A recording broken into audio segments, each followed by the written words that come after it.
Hi, my name is Emily, and this video is my reflection for my special education classroom observation assignment. So my mentor teacher is Miss Kozlowski, and the special education teacher is Miss Record, and they kind of co-teach in this classroom a little bit. And there's also another paraprofessional in the classroom as well, including me, so there is 4 of us, which is very nice for the students. For this observation, I spent a total of 2 hours in the classroom.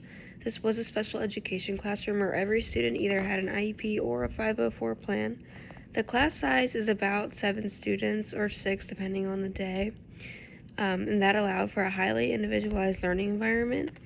Academically, all of these students are working between approximately a 4th and a 6th grade reading level. And I completed this observation over 2 days, and while this assignment is called an observation, I did assist when appropriate in the classroom. Being able to help students rather than only observe gave me a much deeper understanding of how the classroom functioned and how instruction was delivered. I also want to clarify that I won't be using any students' names in this video in order to maintain their confidentiality.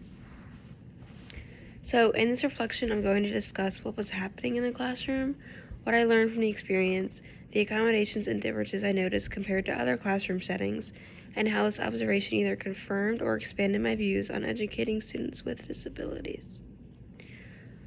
So one of the first things I noticed when I entered the classroom was how calm, structured, and welcoming the environment felt, even though every student in the room had an IEP or a 504 plan, and sometimes people will think that's hectic and that's crazy. The classroom felt positive and supportive rather than overwhelming and restrictive. With only 7 students, the teacher was able to give each student meaningful attention while still maintaining a consistent routine.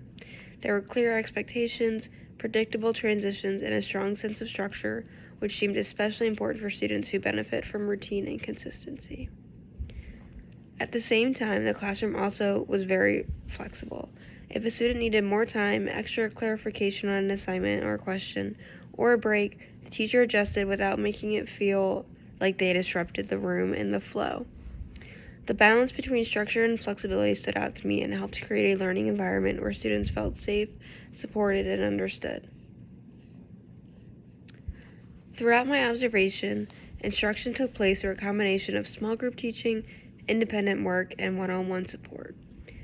Even though all students were working at a similar reading level, instruction was clearly differentiated based on individual needs and goals outlined in their IEPs or 504 plans.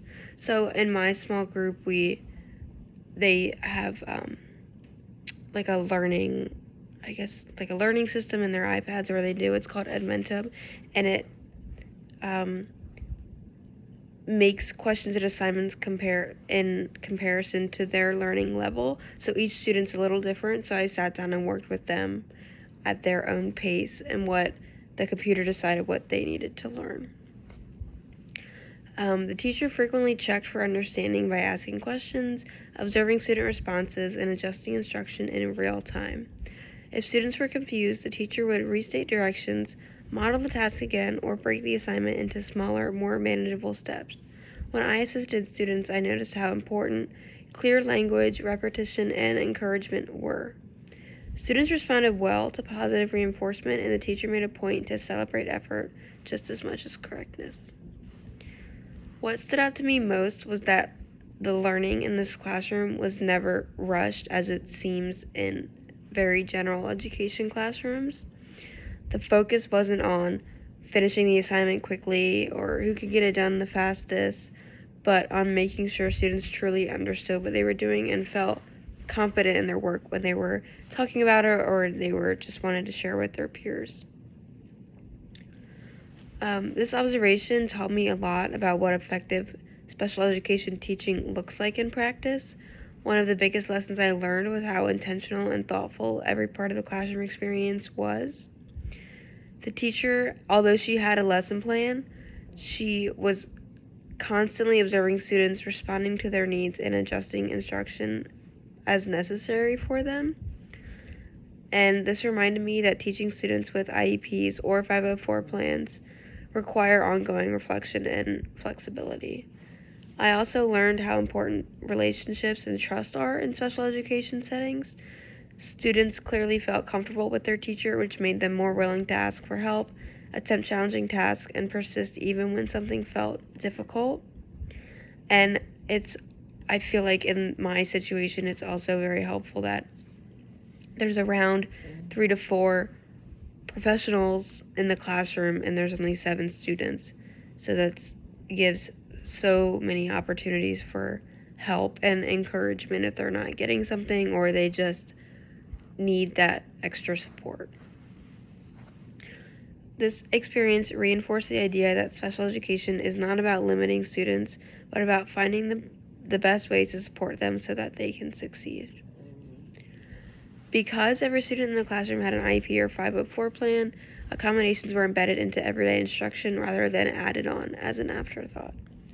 Supports such as modified assignments, extended time, visual supports, repeated directions, and frequent check-ins were a normal part of the classroom routine.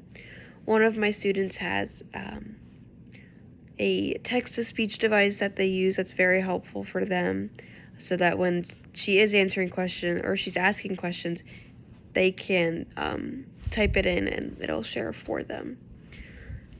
I also noticed that tasks were often broken down into smaller steps, which helps students stay focused and feel successful.